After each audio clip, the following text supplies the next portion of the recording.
Porque durante o retiro aqui de carnaval, eu conversei e pastoreei vários irmãos aqui, vários corações que estavam com problema com gente. Porque assim, gente, a convivência traz problemas. Você concorda comigo ou não? Na casa, na família. Ali você conhece verdadeiramente as pessoas. Você não conhece só o lado bom. Ali você conhece também o outro lado da pessoa. A convivência, você está perto. Porque nós ainda estamos em processo. Nós estamos sendo transformados dia após dia. O fato de você ter nascido de novo, uma obra começou na tua vida. Mas essa obra, ela está sendo feita todos os dias. Até que cheguemos àquilo que Deus quer que chegue. E enquanto isso não acontece, há atrito, há problema, há discordância. E isso não acontece com gente de longe. Você não tem problema com pessoas que você não convive. Ah, Cláudio, mas eu tenho um problema com gente que eu falo. Mas mesmo que você fale no WhatsApp ou pelo Facebook, você está tendo convívio de alguma forma. Não é assim ou não? E quando você tem convívio mesmo, aí que as coisas aparecem. E a igreja é uma família. A igreja é um grupo que se relaciona, ainda mais entre nós, com a compreensão que Deus nos deu, graças a Deus, de poder viver isso intensamente. A gente sabe que a vida da igreja, ela não se resume a essa reunião. Na verdade, isso já ficou muito claro para nós, de que essa reunião, ela não nos afeta como igreja, porque nós ficamos cerca de quase 8 meses durante a pandemia, sem se reunir. Não perdemos ninguém, nada diminuiu entre nós, nada diminuiu, pelo contrário, nós vinculamos pessoas durante esse tempo. Porque a igreja não é esse prédio, a gente sabe disso, igreja são pessoas. O Senhor falou que aonde estivesse 2 ou 3 reunidos no nome dEle, Ele estaria ali. E é isso que nos importa. Todo ajuntamento nosso, irmãos, só tem sentido se Jesus está ali, porque se não estiver ali, não interessa. E isso é muito bom. Você pode dizer amém, não? Eu acho muito bom. Eu tenho saudade de vocês, cara. Eu tenho saudade, sério mesmo, tenho saudade de vocês, pô. Eu vou estar viajando agora, fazendo alguma viagem, eu fico com saudade, meu Deus, irmãos. Mas tem também problemas, tem desafios.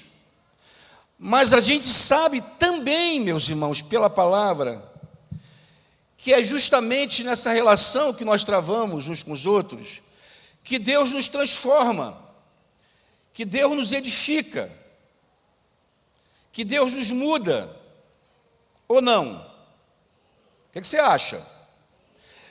Paulo, quando escreve aos Efésios, ele fala que a justa cooperação de cada parte efetua, falando da igreja, para os irmãos, efetua o seu próprio aumento para a edificação de si mesmo em amor. A justa cooperação de cada parte. Então, você que está sentado aí me ouvindo, você tem uma parte nesse corpo, você tem uma parte nessa igreja, e você precisa dar aquilo que Deus plantou na tua vida. Inclusive, falando em relação aos dons, eu acredito, irmãos, que todo nascido de novo, ele tem pelo menos um dom. Você pode não falar em línguas, mas eu tenho certeza absoluta, pela palavra, de que todo nascido de novo, ele tem um dom, só que você não sabe. Lembra quando Paulo escreve aos Coríntios, que ele fala assim, não quero que vocês sejam ignorantes acerca dos dons? Eu acho que é Coríntios 12, se eu não me engano, 11 ou 12. Porque você pode ter e ignorar. E Deus colocou isso em você para você compartilhar. Sem você, a coisa fica incompleta, entende? O time vai ficar com menos um. É importante isso. E os dons se manifestam justamente nesse ambiente onde nós nos relacionamos. Mas não só isso, irmãos. Porque tem também aqueles, e acho que não é só aqueles, acho que são todos nós em algum momento. Essa justa cooperação, embora Paulo está falando acerca dessa cooperação dos dons, mas tem irmãos que cooperam com a tua vida de uma outra forma, que você não gosta. Sabia ou não? Vou te perguntar uma coisa. Você acha que Jesus nos mandou perdoar? Perdoar é um mandamento da palavra bíblico. Agora, como é que se aprende sobre o perdão? Oi? É lendo um livro. Perdão, o segredo da cura total. É lendo um livro? Não. Tem certeza? Só quem teve que perdoar sabe o que é perdoar. Ou não? Tá bom. O amor de Deus, ele fala a verdade uns com os outros? Vocês sabem que fala. A gente ensina isso o tempo todo. Mas esse mesmo amor que fala a verdade é o amor que tudo suporta. E o que você acha? Como é que você acha que a gente vai aprender a suportar? Como? Oi? Suportando. Vocês estão quietinhos, eu vou perguntar, eu vou responder ao mesmo tempo, já que vocês não querem me responder. Porque a maioria das coisas do Evangelho, irmãos, eu digo a maioria porque tem coisa do Evangelho que é informação, realmente, é uma informação, é uma verdade. Mas a maioria daquilo que está no Evangelho se refere à relação que nós travamos uns com os outros. Você já conseguiu perceber que de tudo aquilo que Jesus ordenou para a igreja, a maioria se refere ao próximo, se refere a quem está perto de você? Olha a questão do convívio. A maioria, pode anotar. Pega os 10 mandamentos, para tu ver se a maioria deles, até nos 10 mandamentos, a maioria deles não se refere ao outro. Porque é assim. E se você quer se parecer com Jesus, inevitavelmente você vai ter que passar por esses processos. Porque é um processo que você não só tem que aprender aquilo que Ele quer te ensinar, mas também é a ferramenta que Ele quer usar para transformar você. Porque nessa relação uns com os outros, você acha que na minha relação pastoral eu só dou? Você acha que é isso? Você não acha que à medida que eu estou ali, eu estou também recebendo, eu estou sendo transformado? Você acha que naquela hora de você... Porque a coisa é assim, irmãos, vamos lá, para vocês entenderem. Gostar e amar são coisas diferentes, embora a maioria confunde. Eu não preciso gostar para amar, porque amar não tem nada a ver com sentimento. Amar é uma escolha, amar é um mandamento, amar é uma decisão de se entregar, de morrer. Gostar é gostar, gostar a gente sabe o que é gostar. Gostar é querer estar perto. Tem gente que você gosta de estar perto, não gosta não? Mas outros nem tanto. Tem aquele irmãozinho ou aquela irmãzinha xarope? Tem ou não? Pedra no sapato? Alguns chegam até a ser um espinho na carne? Tem. E por que essas pessoas estão aí, irmãos? Primeiro, porque elas estão no processo, igual você. Porque não acha que você é essa bênção toda não, porque você tem problema. Ou não? Tem, todos nós temos. Porque a gente está nesse processo. Certo, Lei? A gente está nesse processo. Em algum momento, meu irmão, o coração azeda, o coração amargura.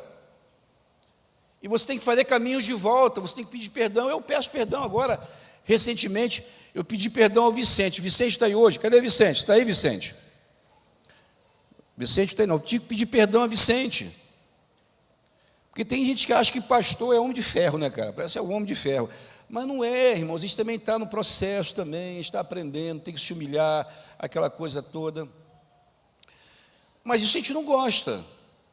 Mas são ferramentas que Deus usa para nos transformar, para fazer com que você se pareça com Jesus. Porque tudo que está lá em Coríntios 13 se refere a Ele. Às vezes você lê Coríntios 13, a impressão que tem é que Paulo está falando de alguém, e está falando de alguém realmente, não é? O amor ali parece que ele está falando, ele podia trocar o nome para Jesus. E querer se parecer com Ele, que é o nosso alvo, e foi para isso que você foi criado. Você não foi criado para ficar esquentando o banco aí, como lá na época se falava, no nosso tempo, né, Zaninha?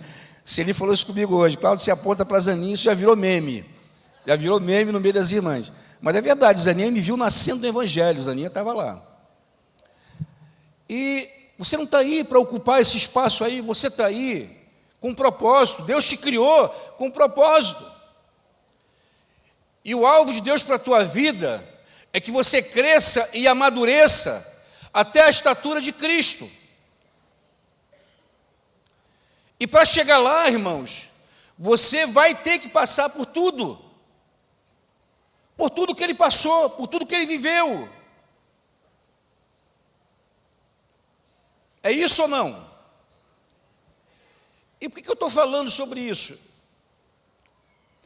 Porque eu vejo gente fugindo de pessoas, de situações, e isso não é bom, porque você pode estar fugindo justamente do instrumento ou da ferramenta que Deus quer usar para transformar você.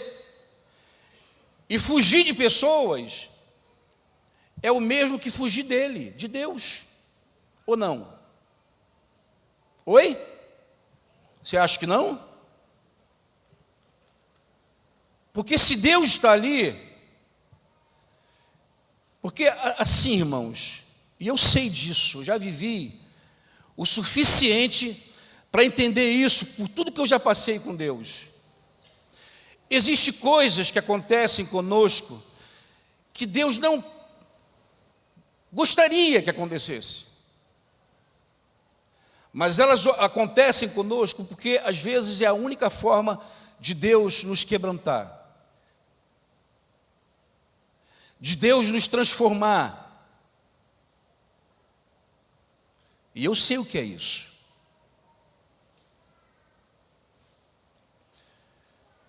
E essa questão da relação uns com os outros, que não só serve para edificação, mas elas também, de alguma forma, elas podem se voltar contra nós. Por quê? Porque a verdade, ou na verdade, e na verdade eu vos digo, que quando você fecha o teu coração para alguém, você vai estar fechando o teu coração para Deus também.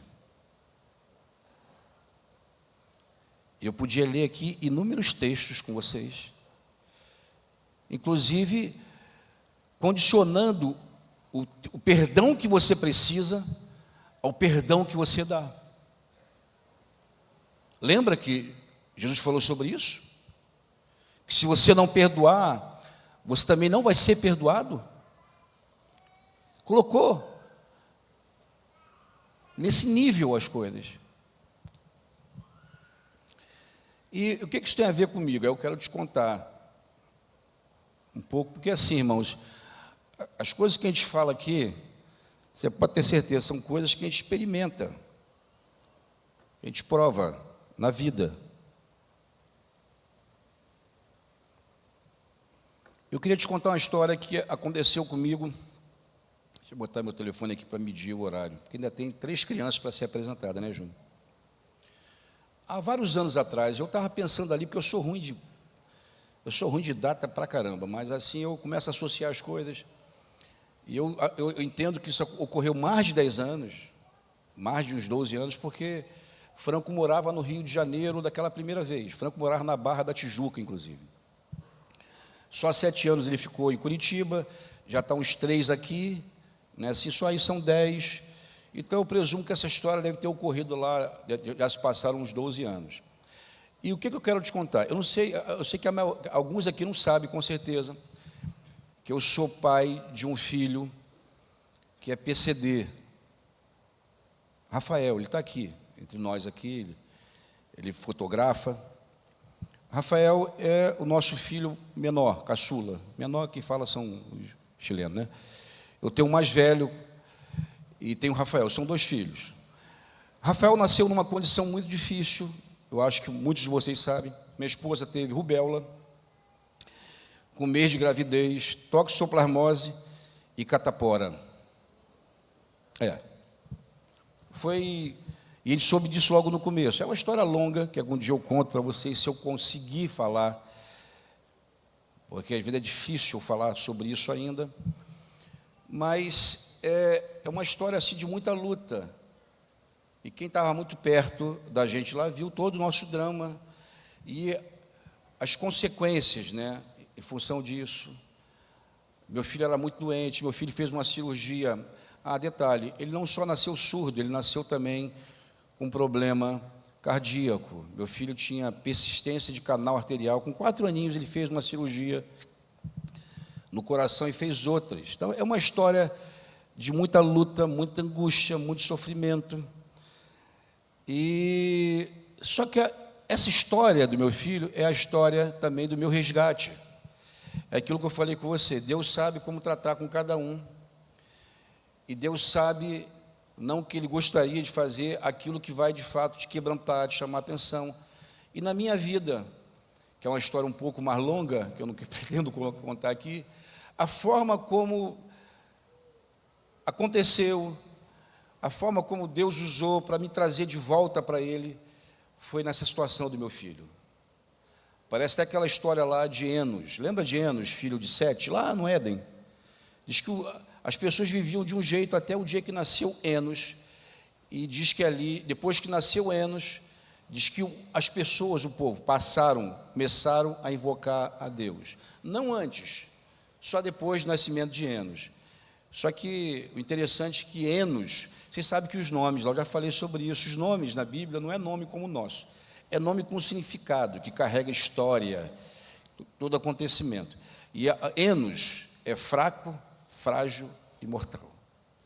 Então, assim, quando nasceu aquela criança, de alguma forma, aquela criança, ela trouxe algo para a vida e que as pessoas viram que, na verdade, eles não iam viver para sempre, que eles não eram tão fortes assim e que eles precisavam invocar a Deus. E na minha vida não foi diferente, meus irmãos. E essa história é uma história que a gente carrega. Eu estava conversando agora, recentemente, com alguns irmãos. Eu falo muito pouco sobre isso, porque eu sei que é uma coisa que está muito relacionada a mim, pessoalmente, e é algo que eu tenho que levar isso para a minha vida toda, porque é aquilo que me humilha, é aquilo que me abate, é aquilo que me quebranta, é aquilo que me salva, em outras palavras, tá? E o que acontece? Mais ou menos nesse tempo, como acontecia de vez em quando, né? Porque você vai enfrentando uma luta, vai enfrentando uma guerra, e, assim, com o passar do tempo, que eu acho que a coisa mais difícil numa luta, não é nem a intensidade dela, mas é o tempo, às vezes, que ela leva. Eu acho que isso é mais difícil. E essa história, claro, nesse processo todo, meu filho hoje tem 34 anos, embora eu falo isso, ele fala assim, poxa, isso tudo, mas ele parece um adolescente, mas tem 34 anos. E, claro, que esse tempo todo, essa história, ela volta para nós, principalmente em alguns momentos bem específicos, que nos causam uma profunda dor, um profundo abatimento, uma angústia. Só que nos joga para Deus. Graças a Deus, até o dia de hoje, nós nunca abrimos a nossa boca para murmurar e nem atribuir a Deus a nada, porque Deus não tem culpa de absolutamente nada. E nesse período, por exemplo, foi um dos períodos que eu amarguei com essa história. E por que eu amarguei? Porque eu comecei a achar que ninguém se importava com isso. Eu acho que o fato de você carregar uma história também por muito tempo, e eu sei que aqui acontece isso, eu estou aqui olhando uma moça também, que carrega uma situação difícil, tem um Rafael aqui na frente, e tantos outros que estão aí no meio, que às vezes carregam uma situação difícil, e que a nossa tendência às vezes é se acostumar com essas coisas, você não pergunta mais, parece que aquilo fica normal, só que dói, vocês entendem, não? É como um espinho na carne, que está ali, e que ninguém vê, mas inflama, e dói, e por algum motivo, irmãos, eu sei qual foi, meu coração amargou. Eu falei, ninguém se importa comigo, ninguém pergunta pelo meu filho, ninguém nos ajuda, é aquela coisa. E eu comecei a ficar amargurado, e o que acontece? Eu não consigo fingir por muito tempo, entendeu, irmãos?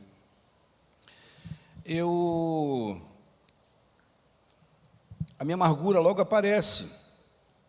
Isso começa a se refletir, claro, nos meus relacionamentos. Eu acho que, como todo mundo, quando você não está bem, isso transparece. Como está muito pertinho, né? As pessoas que estão mais perto percebem que você está diferente, você não está mais, né? E comigo não foi diferente. E aí, o outro personagem que estava do outro lado dessa história foi justamente o Franco, que é um cara que a gente se conhece há muitos anos. Franco estava no dia que meu filho fez essa cirurgia cardíaca, estávamos lá no hospital, porque assim, de verdade, irmãos, nós temos uma relação muito de perto. Vocês não, tem gente que chega aí, acha, mas, cara, a gente tem uma relação muito de perto. Nós somos amigos. Vimos filhos nascer, vimos filhos crescer, vivemos juntos crises de filhos e outras crises, e isso nos aproximou muito, fortaleceu muito o nosso relacionamento. Só que naquele momento eu fiquei pilhado, eu fiquei azedo. E o Franco percebeu isso, eu me lembro, como se fosse hoje, eu estava ali em cima, perto daquela mangueira na casa onde o Hélito mora ali, o Franco estava aqui embaixo, e quando a gente se encontrava, é aquela coisa, né? Você encontra, abraça, beija, aquela história toda, pai, e eu só dei aquele toquezinho, aquela coisa assim bem. Eu não queria assunto, até porque assim, a minha característica, e claro que tem mudado, graças a Deus, né, por causa de Jesus, a minha característica natural é me isolar. Quando eu tenho um problema, eu quero ficar na minha, eu quero estar isolado, eu não quero ver cara de ninguém, e não sei o quê, e pá, aquela história toda, e eu comecei a me isolar, e me afastei. E Franco, ele percebeu isso, graças a Deus.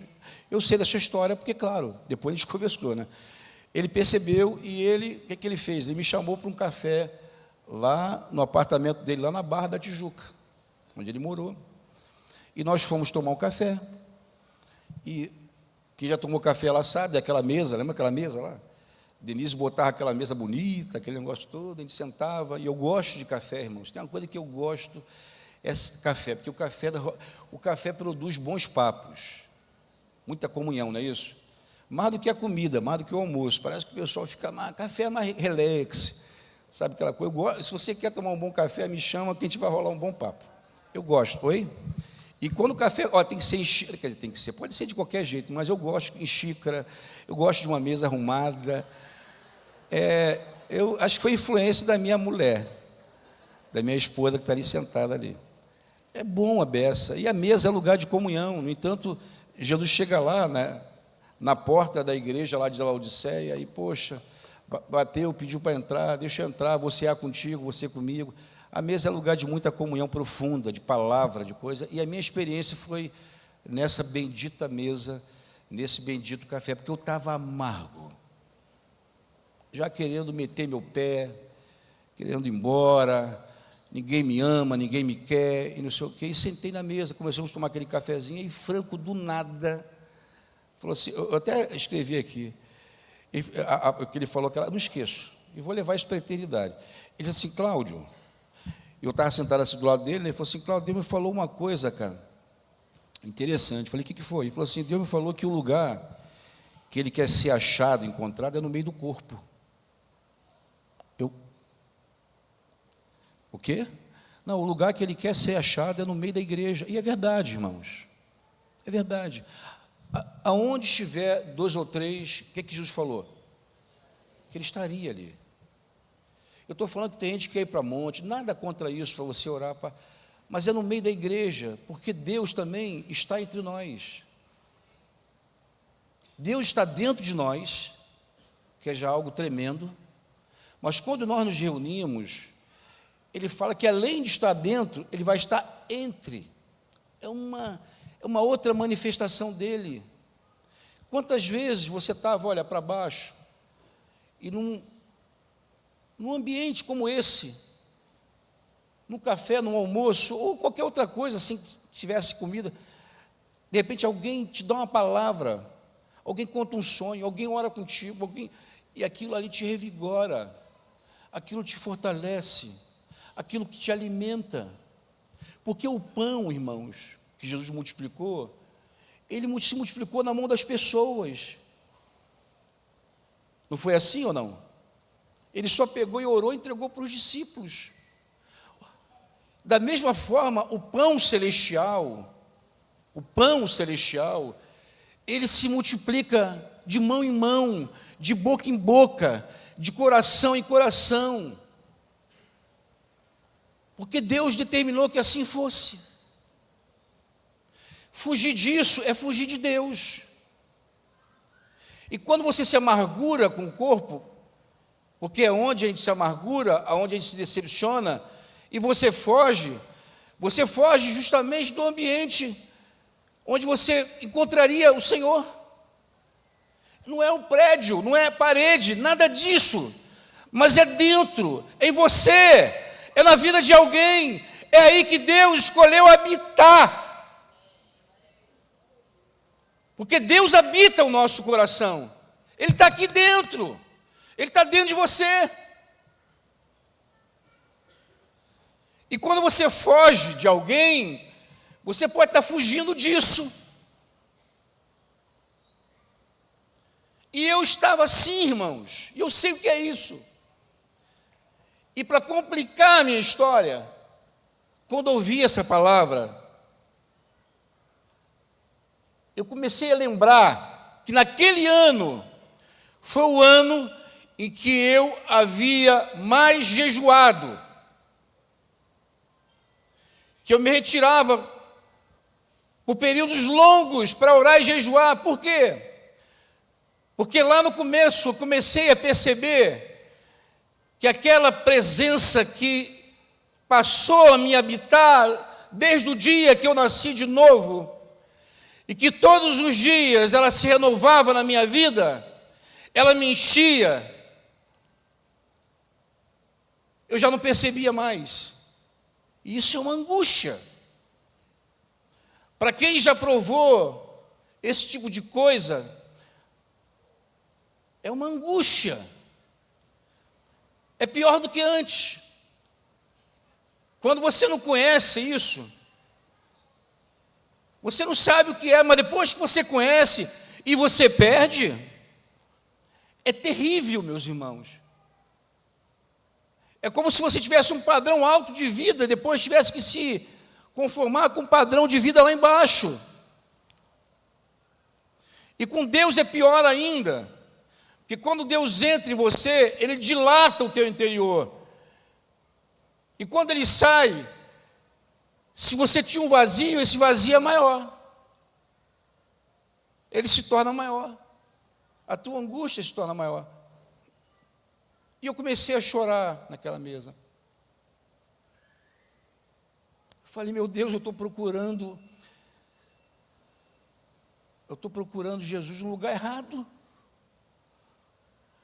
Porque eu estava indo para o deserto buscar Jesus. E Ele não queria ser encontrado no deserto. Ele queria ser encontrado no meio do corpo. Vocês entendem isso? E eu encontro gente assim. Gente que quer Jesus, mas não quer o corpo. Gente que quer Jesus, mas não quer o irmão. Gente que quer Jesus, mas não quer a noiva. Como você pode querer a cabeça e não querer o corpo? Isso é orgulho. Por que é orgulho? Porque você também é pereba, como eu. Tu acha que não? Aos teus olhos você pode ser bom, mas você é pereba. Todos nós carecemos do amor, desse acolhimento. E se você alcançou alguma coisa, pode ter certeza, isso não tem nada a ver contigo. É o Espírito Santo em você. É essa obra que começou um dia e Deus está terminando ela, Deus está continuando ela em você. Que se dependesse de você, estaria perdido, cego, soberba, orgulho.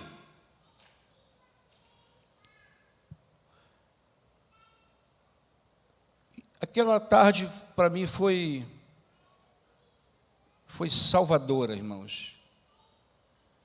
Porque ali nós choramos juntos. Oramos.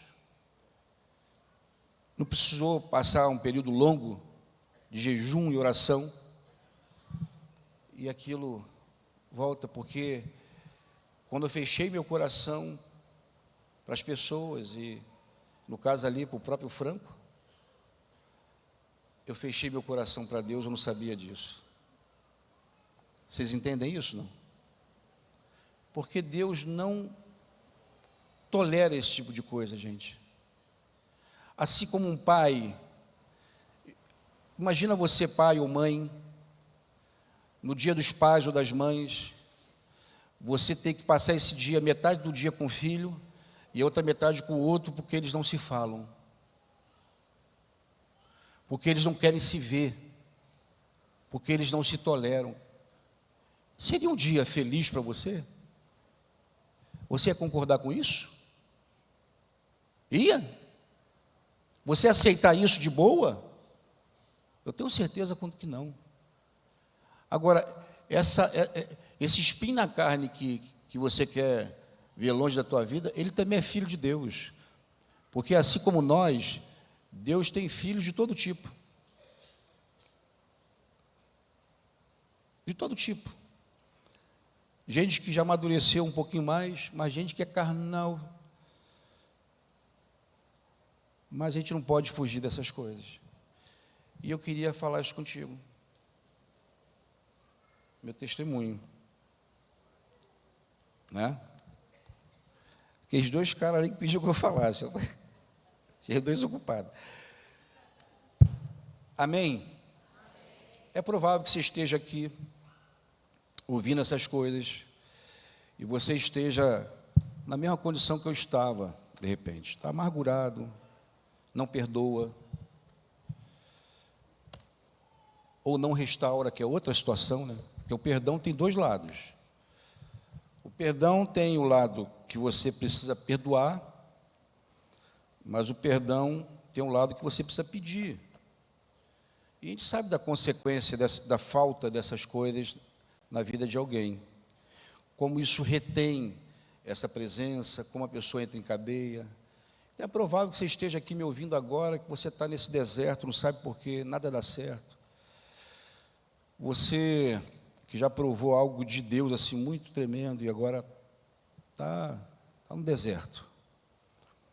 E sem saber o porquê, pode ser que o teu problema seja igual ao meu. Que o teu coração se fechou para alguém e aí, sem que você soubesse, percebesse, hoje, agora você sabe que o teu coração também se fechou para Deus. Eu queria orar com vocês. A gente pode orar, não? A gente pode ficar de pé?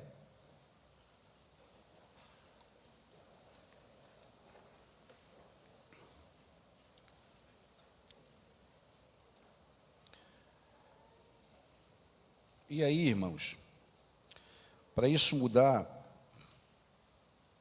a gente precisa fazer escolhas. Porque abrir e fechar o coração é uma questão de escolha também, nossa. De perdoar ou não perdoar é uma questão de escolha. Nós não fazemos isso por sentimento. Estava conversando com um rapaz, agora recentemente estava falando isso para ele. A gente não faz isso por sentimento, a gente faz isso por fé. e faz às vezes com o coração sangrando. Sabia disso? Sangrando. Você vai se reconciliar com teu irmão. Você vai se conciliar com ele. E com o coração sangrando. Com as tuas entranhas se movendo dentro de você. Mas você faz porque você sabe o que você precisa fazer. Mas não é só isso. Deixa eu te falar uma outra coisa que eu lembrei aqui agora, que eu conversei essa semana. Engraçado, também usei isso, esse texto, em várias conversas dessas que eu tive no meio do retiro. Quando Pedro escreve a carta dele à igreja, a toda a igreja, Pedro, ele começa a dar recomendações para as pessoas, porque é isso que as cartas se propunham a fazer. A dar instruções para a igreja, para os irmãos, de como viver, porque o Evangelho, irmãos, foi escrito para a vida. O Evangelho não é para se viver nesse ambiente aqui, o Evangelho é para a vida, para todo dia. E Pedro começa a falar de situações que aconteciam na sua época. Pedro começa a falar com o escravo. Na tradução está servo, mas a palavra ali era escravo, era aquele que tinha um dono. E Pedro fala com aquele escravo para que ele servisse da melhor maneira possível ao seu dono, não só na sua presença, mas na sua ausência. E Pedro começa a falar de coisas que se vive na vida, de sofrimento, de lutas, que quando isso é resultado do que você plantou, não há glória nenhuma nisso. Mas Pedro fala que se você está sofrendo por causa da tua consciência para com Cristo, isso é agradável a Deus. Eu estou dizendo isso, irmãos, que quando você perdoa por causa da tua consciência do Evangelho, entende? Perdoar requer sofrimento. Perdoar é escolher sofrer, sabia disso? Quando alguém te ofende e você retribui na mesma ofensa, isso não resolve nada, mas pelo menos você extravasa a tua ira. Mas quando você perdoa, você escolhe sofrer sozinho, porque você libera aquela pessoa da dívida, mas você ainda carrega a dor de ter sido ofendido. Entende o que eu estou falando? Perdoar é escolher sofrer. Foi o que Jesus fez. Ele nos perdoou, Ele escolheu sofrer o que nós deveríamos sofrer. Vocês entendem isso? Perdoar dói. Perdoar dói. E aí Pedro segue falando, e agora ele se volta para Jesus, embora o tema dele era a igreja. Ele fala, quando ele foi maltratado, quando ele foi ultrajado, ele não revidava da mesma forma. Antes, ele se entregava àquele que julgava retamente. É o que Pedro está falando. E aí Pedro usa uma frase que é uma citação de Isaías, que ele fala assim, por suas pisaduras nós fomos sarados. Eu tive uma experiência com essa palavra há muitos anos atrás, que eu não vou falar hoje, vocês vão cansar de ficar de pé, já estão de pé, né? Mas o sentido dessa expressão, eu queria te falar rapidamente, só para você entender. As pisaduras, tem gente que acha que pisadura, perguntei a semana, a pessoa achou que era alguma coisa no pé. Não tem nada a ver com o pé. Pisaduras foram aqueles machucados que foram feitos no corpo de Jesus. Quando o azorrague, que era um chicote com pontas de ferro, dilacerava as costas da pessoa que estava debaixo daquele flagelo, e ele foi dilacerado. Isso é pisadura. Isaías diz que essas pisaduras foi o que nos sarou. Por suas pisaduras nós fomos sarados, no corpo, na alma e no espírito. Agora a pergunta, irmãos, que precisa ser respondida por você, por nós: quem foi que causou as pisaduras de Jesus? Na época do Mel Gibson lá estava uma briga, o romano dizendo que foi o judeu dizendo que... Lembra dessa briga? Houve uma celeuma. Não, foi os romanos. Não foi nem romano e nem foi judeu. Quem causou essas pisaduras de Jesus foi eu, foi você, foram os nossos pecados, que nos enferma, que nos adoece o coração e a alma. Quem estava com aquele azorrague na mão era você, era eu. E por que aquilo nos curou? Porque ao invés dele voltar para a gente e nos amaldiçoar, sabe o que ele fez? Ele pediu ao Pai: perdoa, porque eles não sabem o que fazem. Nessa hora, irmãos, nessa hora, o poder da cruz nos alcançou. Nessa hora, isso voltou para nós como cura. E o que tem isso a ver contigo, comigo, com o que eu estou falando? Lembra que eu estava dizendo que Pedro estava falando com as pessoas? Ele só foi para Jesus para usar ele como modelo. Porque assim como ele, nós devemos agir. E a coisa é, aquilo que te fazem de ruim, as ofensas que te causam, as dores que as pessoas te provocam, dependendo de como você reagir, vai ser a cura da própria pessoa que te ofende. Essa é a verdade. Se você perdoa, você libera sobre essa pessoa o poder de Deus. Se você não perdoa ou trata do mesmo jeito, é a tua força, é a tua carne atuando. Isso não muda nada.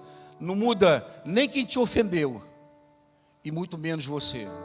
Porque ambos, tanto você quanto a pessoa, precisa ser transformado, precisa ser curado, precisa ser mudado numa nova pessoa. Amém?